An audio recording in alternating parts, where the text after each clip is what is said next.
Students, great job on your pyramid projects. I think everybody learned the 5 themes of geography. Let's review: movement, region, human environmental interaction, location, and place. Correct. So here they are. And I want you to have an opportunity to see everybody else's in class. And so we're going to use an active learning strategy called Circle the Wagons. And what you have to do for this activity is to take your desks and gently move them into a large circle or oval. Can you do that? Yeah. All right, clear your desks off of everything, please. And then gently pull them to the outside of the room. Go ahead.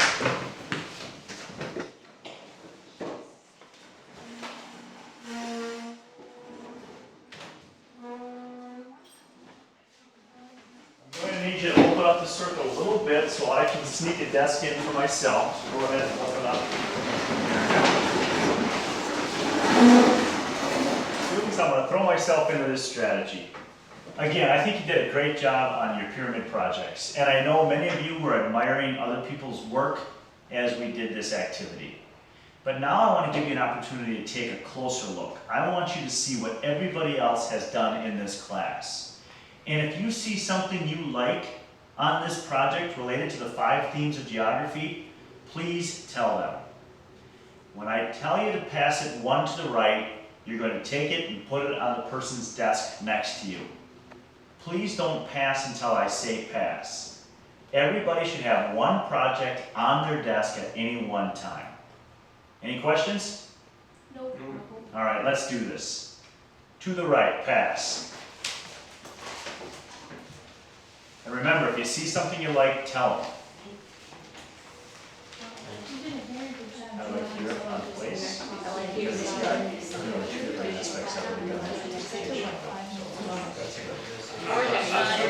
Yes, thank you. Thank you. Well, you know, I have plenty of people that make fun of my artwork, so. I love it. It's beautiful. You, Derek, I enjoy your What are you talking about? Nobody. To the right, pass. Oh, I like those. Edges, I like It's those. like the Hawaiian The dance. smiling sun on the top is a nice touch.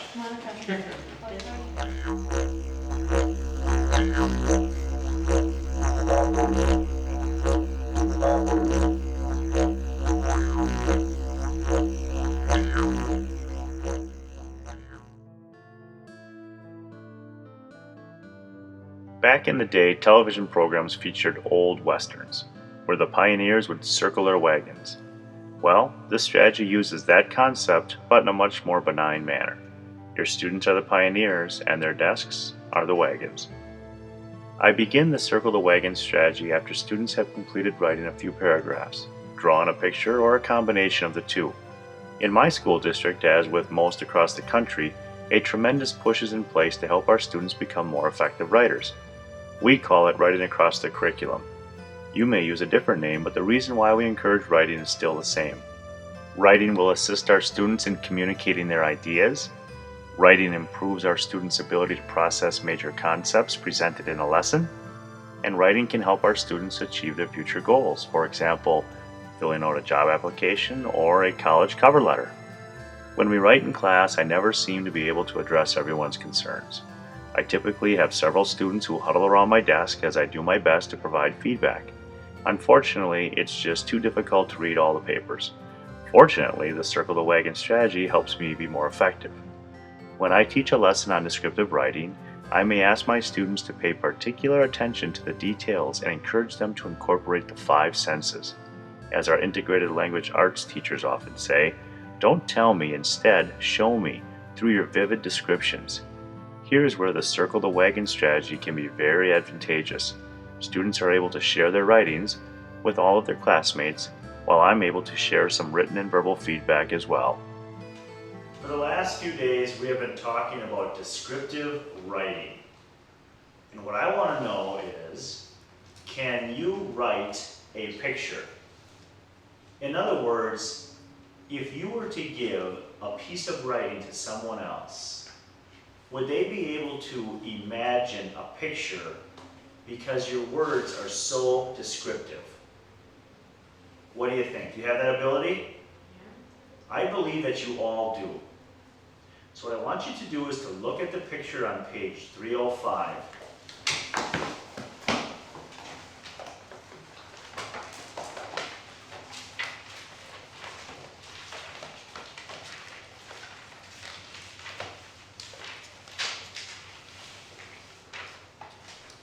And now I want you to write a paragraph, at least 5 sentences, but you certainly may do more.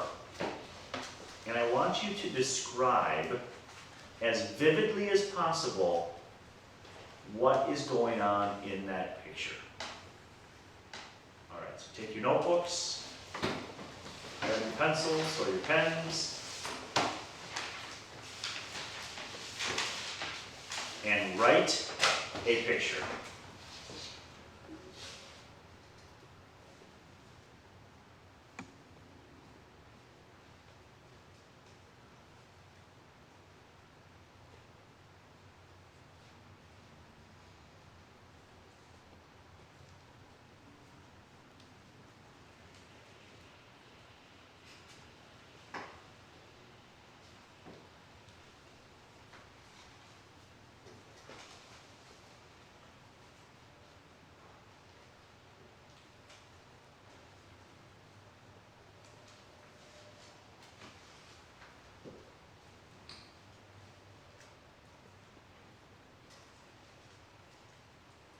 Can you hand me a notebook underneath your desk? Just pass that notebook down.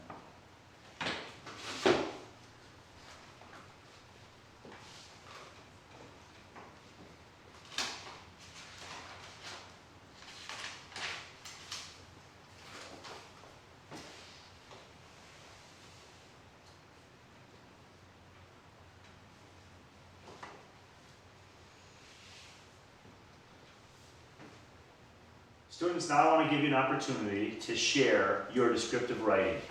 And we're going to use the circle the wagon strategy again. And you're going to pass one to the right. Hopefully, you'll get some ideas. It'll help you become a better writer. And also, if you read something that you like, I want you to let the person know that. All right. To your right, pass.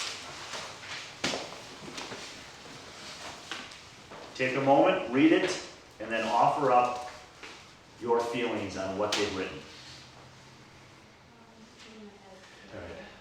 I like this right here. Okay, so you're talking about the orange flames, the way it sense the heat that it's coming up. Excellent. Burning hot. That just really creates a strong energy. Well, To the right, pass.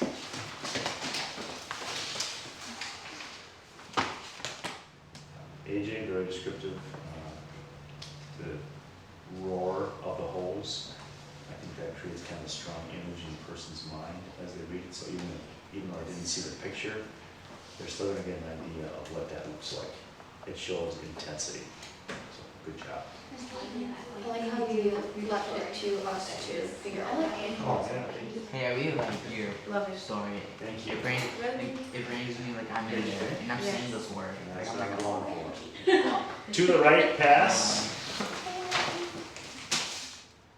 All right, students, I'm going to read something out loud. Josh, I believe this is yours. I'm just going to pick one sentence, but this is a representation of this whole paragraph. It's really well done.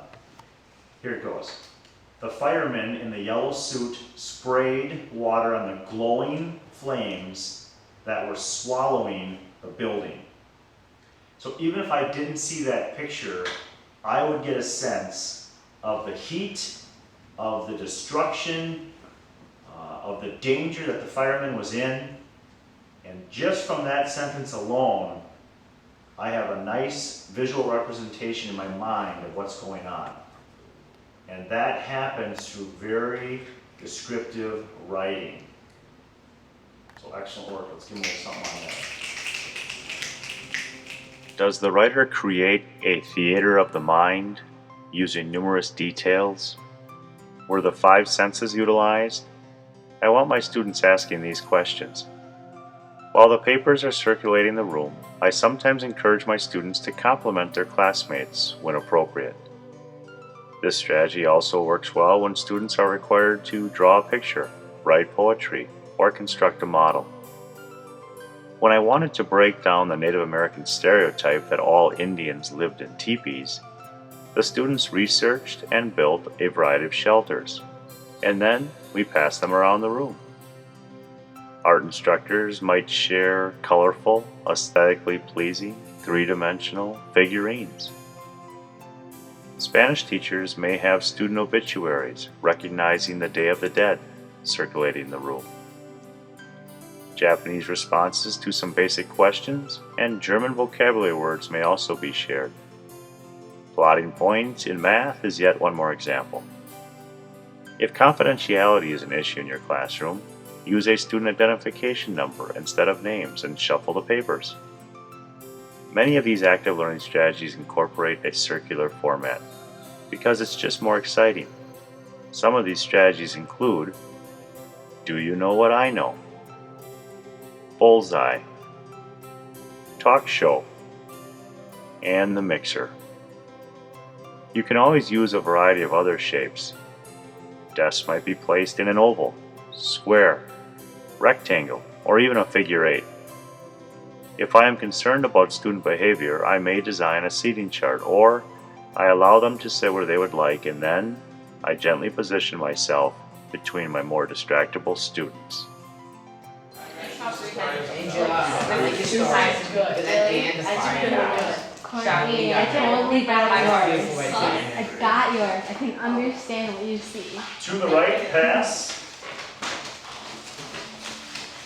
George Bernard Shaw was a playwright that wrote about social ills in society. He usually included humorous undertones. Shaw had many notable quotes. One in particular that I feel is important goes like this: "A life spent in making mistakes is not only more honorable, but more useful than a life spent doing nothing."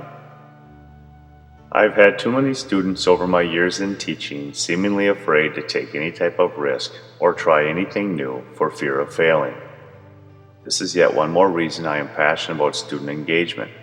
Besides learning content through the use of active learning strategies, students are also getting to know one another in a relatively risk-free manner. When students are more familiar with their classmates, the fear of failure and of making mistakes gradually disappears, and their willingness to listen, learn, and most importantly share increases exponentially.